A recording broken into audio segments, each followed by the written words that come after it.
এক গ্রামে একটি কৃষক ছিল। সে খুব গরিব ছিল। প্রতিদিন কষ্ট করেও কাজ করেও তার সংসার ঠিকঠাক মতন চলতো না। সে একদিন জঙ্গলে কাঠ কাটতে গিয়ে একটি আহত পাখিকে দেখলো।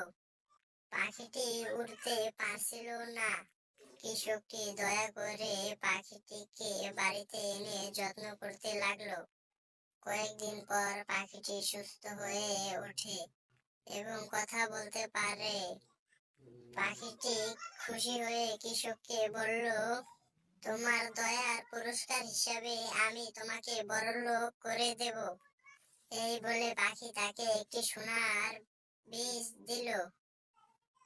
পরদিন সেই বীজ কৃষক জমিতে পুঁততেই দেখে সেখানে সোনার ফসল জন্মেছে।